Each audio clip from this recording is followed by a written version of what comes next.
Saturday Showdown. PRX 대 광동 트릭스. And it's going to be throw playing cards at him. That's the theory. They're going to take the crocodile to the casino, and they're just going to rain down the cards. That's the plan.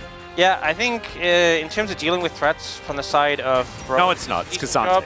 Who has more scales? Who has more scales? That's the important thing to take into account. I think Renekton has the same amount of scales at the beginning of the game as he does at the end of the game. So let's jump onto the rift for game number 1. Okay, Brion, 하나, 둘, 셋! Brion, fighting! KT,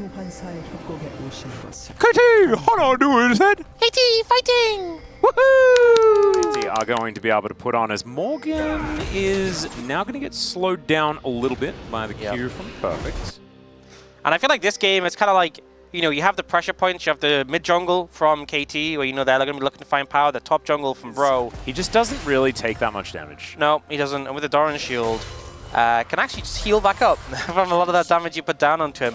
Nautilus not doing so hot in the patch, but a lot of those teams featured there generally not doing hot. And it was alongside BDD that he was there. So played a couple of games, I'm pretty sure, but it was mainly BDD on GG at that time. He was in pretty good form as Karis has to flash. Well, this is good for KT. And also, it looks like Pyosik has won the 50-50 coin flip that every Kindred hopes for. And now they're looking to threaten a dive here. Karis is so low. Is the mark? It is on the Corki. This could be huge. Oh god, well Gideon is here to try and protect. There's the Q connecting on a BDD. He flashes over the wall and they pick up first blood. Now Pyosik is trying to get in here and save his mid laner as BDD burns down. And now the flash on top of the Kindred. He is going to be able to get over there. Needed to avoid that Q, but he's not going to be able to. And that is going to be a double for the Lee Sin. Huge reward there. Oh, more. Yeah, that's a flash on the bottom side of the map as Beryl is going to even out the flash trace, or you're actually just going to go kill them and get yourself an extra mark. As Gideon, we're going to check out his perspective here. He's so well played that he safeguarded in to save the Q until later, using the maximum ability, and also had the vision here from the E. From the E, of course. Yeah. That is a very happy Gideon. I didn't actually see the little eyes from the Tempest, so... Okay, that is going to be the Gromp. Oh, and he gets it! Good by Pyosik. Okay, he just spot him now. I think this is an execute angle. I think that you would hopefully be able to get one of those, and Pyosik will say, I died once again, but guess what? Another stack. Maybe it's KT. Because the Corki isn't infinitely stacking, you know? He can only really do the get to 6 items and then be ridiculous. Yeah, can't go past that. Pyosik does want to get the 5. The Void Mites are on the line here as he does secure that one, and that will be 5. So KT with a lot of pushing power and a very strong Kindred. Pyosik is in the top lane, and he has another mark opportunity. As Morgan is just taking a lot of damage, but he isn't actually going to be under too much threat. It's just going to be turret plates. And with the help, okay, there's a teleport coming on in. That's actually 2 teleports as Polu's going to come in first. Now Karis turns up and he's got a package to deliver to Pyosik as the all-out does come in. A perfect gets himself to safety and is going to be able to help kill the Tahm Kench. That's one going over to Pyosik as the Q connects onto the Cassante, but that is not going to do it. Deft also teleported towards that top lane. There are just teleports all over the place here. And so now everyone's transitioned to the top lane. We've got full-on team fights at 11.5 minutes. It's so rare. Package delivered to BDD. BDD is now going to flash over the wall, but Gideon's going to follow him immediately. Nice little sidestep, but he's still dead. Now Beryl wants to continue this fight and then immediately decides against it, and I don't blame him. Beryl did have to use his hook defensively, but has somewhat reset its cooldown. It looks like they are still looking for a 5 Valkyrie out there from Karis, as there's a flash forward. Gideon getting on top of Beryl, but he's not necessarily a priority, as the 3 knockups do come in, and now Perfect just launches himself into the backline. Mum gets angry. Gideon is just dead. It's a kill for the world champion Kindred player. And Polu, he's the next one on the menu. It's Deft that's going to barbecue him. A triple kill. Are you kidding me? Make it a quadra. It's a pentakill for Pyosik. At 14 minutes, he gave one. Oh my god, it's incredible. This is how you got to play. You just got to be so aggressive, playing for stacks to the detriment of your team, and then when you get them, get a penta. It's that easy. That's how you do it. It's just basically steps that you have to take. It'll work every time. Don't you worry.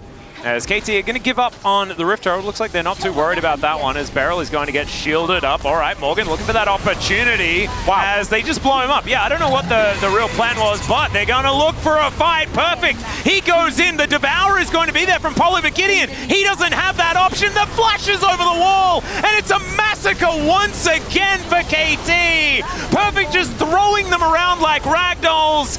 There is the Kindred going down, so Morgan gets himself a huge shutdown, but that is the end of the good news. I was like, how? No. 7 stacks, okay. It's on 7, but that is the break point, isn't it? That's the second big break point. Yeah. Not 11 though, that'd be crazy. No, that'd be really dumb. Thankfully, we're not quite up to that level of ridiculousness, as Envy is, yeah, gonna have to get devoured. I thought that it was off cooldown, and we were right. So that is going to be ult for ult, traded in. You can see a record on the... Yeah, it's 18 minutes, and this is a smolder comp. The hook is max range! He's dead, and I don't know whether they're gonna be able to really get too much more, but it was a great hook, Beryl. Really nicely done there. You really need Envy to start spamming Q over and over again. As Morgan in the brush as KT look for another engage. They're engaging onto Polu because he can't devour himself. And my god, Envy just loses half of his health bar once again. Bro now split onto 2 fronts as now Gideon not going to get stunned up. There's the package. It's going to be delivered, but it looks like it might have been exactly what KT ordered. And now Polu's going to have to flash to get himself out of the way. They are in the mist, but I think they're not too worried about it as Mum gets mad once again. And Deft is just spitting fire all over the bros.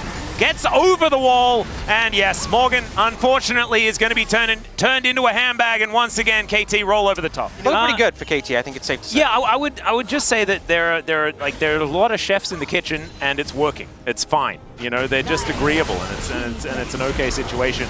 There's another hook. This time, it might work out for Beryl as he does get a nice double knockup. Mom gets mad, and now Perfect dives in, looking for an opportunity here as he's basically just taking no damage. Polu's then going to get flapped on, and KT, they should be able to break open the base off the back of this Baron buff. My god! It's like a poke composition, but it's not that long range, but it works because they can't really answer back because they don't take damage and they do way too much of it. Although, Perfect is going down relatively low. The flash over the top from Kyoshik, that was pretty cute, but the hook is not going to land there from Beryl. And they are going to be able to just turn around, take down these inhibitors.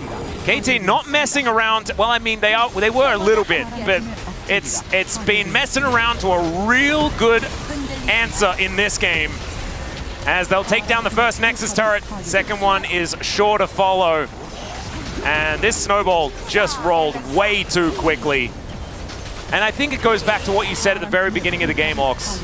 And that was that they flipped the coin and it landed heads when it came to that first mark. And if that isn't the most KT thing in the universe, then I don't know what is. This is also just a massacre, guys. The Nexus is just going to fall down, and KT will obliterate Bro in game 1. Yeah, there wasn't much else than that. It was really just, oh god, run away from Kindred, and also run away from Karma, and also run away from Smolder. We can kill the Nautilus, though, but run away from the rest of them. I want to give Beryl POG. He tried really hard, and he did lots of buttons, and it was really fun.